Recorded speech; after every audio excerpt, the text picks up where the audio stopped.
In English, we usually ask questions regarding a person or what they do.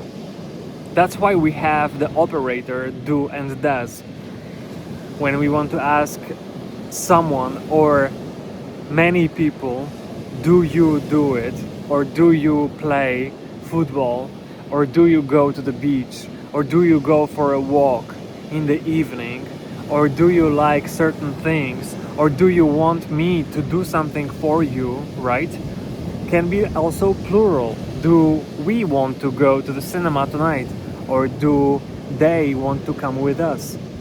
So you see, these type of questions will always start with the operator, that is the verb do, because it's about doing something.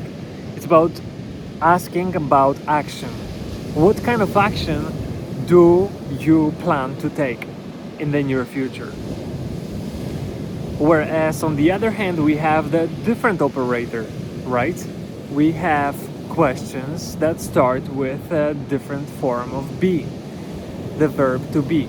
So it's about asking how they look like, for example, or what are their character traits, or what are their qualities of these people, right, that we're asking about. For example, are you feeling good, right?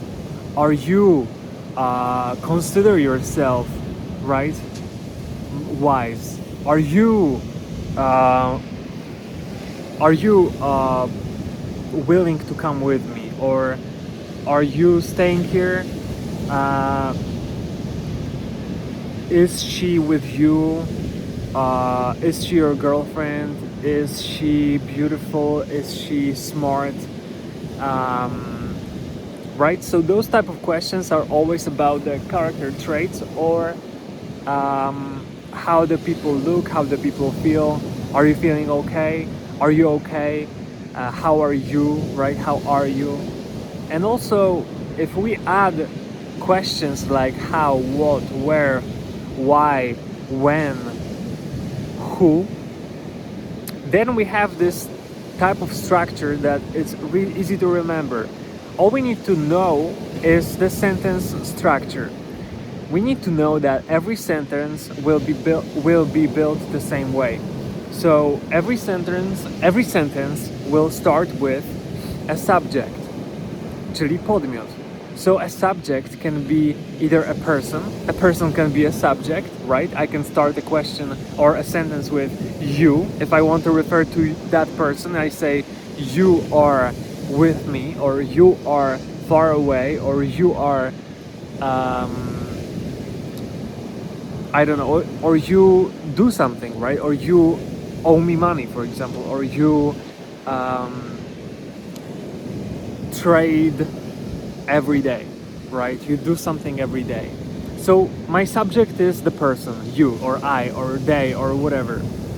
Next subject can be a thing, right? So like, this thing is helping me to do this stuff. Or the car, my car, right? We can also describe it with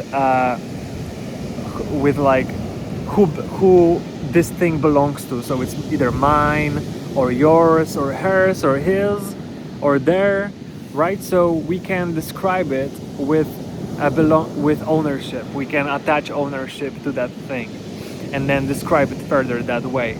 But not to make things too complicated, the second subject is a thing. Like, my car broke, or this car broke, or my phone, right? Or rain will come tomorrow for sure.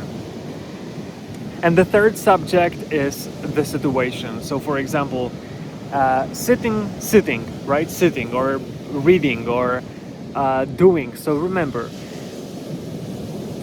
also those words like adjectives or continuous verbs formed with ing. So for example, if I want to start my sentence with a subject as a situation, then I can say sitting here at the beach makes me happy, right? Or talking to you guys, explaining English makes me feel like I'm progressing. Or having a conversation with you is like enjoying my time, right? It's like having a conversation with you is like having a conversation with a really smart person. We can compare with like. Using like helps us to compare one thing to another, because remember, English is an image language based on images. So the faster you will get it, the better you will become in English. You need to understand that people in England or America or Australia or wherever they speak English think in images. So the shorter sentence, the better. The more swiftly you can say something, describe some situation, thing, or a person, the better. So all we need to do to make a sentence is a subject, so a situation, a person, or a thing, then a verb, and then a description of that verb. So for example, I like, so like is a verb, and I like ice cream, right? So I like what? Ice cream, and ice cream is my description. Then I also need like for example, the thing is broken, right? So broken, and is a verb, and broken is an adjective. It describes what happened to that thing. And the third subject is the person or situation. So swimming is like working out, right? So swimming is like working out. That actually makes sense. It is a workout. It is a kind of a workout. So going back to questions, if we have those questions, how, when, where, who, why, what, then we can already kind of think, if we direct that question to you, to the person, then we can already ask, how do you, and then continue the question, how do you learn English, right? Or how do you live your life? Or how did you, like if we want to ask a question regarding the past, how did you meet your wife, right? So basically that's what I would focus on. Having a conversation with yourself helps to understand English better and to memorize the structure and memorize phrasal verbs, because it's related to your experience, to your life, to your memories. So you feel about it like, okay, everybody likes to talk about themselves. So this is your opportunity to learn English and talk about yourself to yourself with AI. So imagine having a conversation, so asking questions and then answering your own questions with AI, and with a structure provided for 19 zlotys. It's called MapTalkCard, and you just go to www.maptalkcards.com and you download the free MapTalkCard, where you have kind of a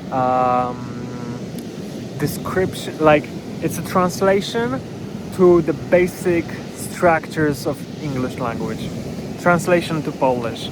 I don't think anyone have ever attempted to explain it that way. This is a new thing, this is a new way to explain English, and it works. I recommend it to everyone who wants to learn English fast and effectively. Thank you for this video. It's awesome. I love it.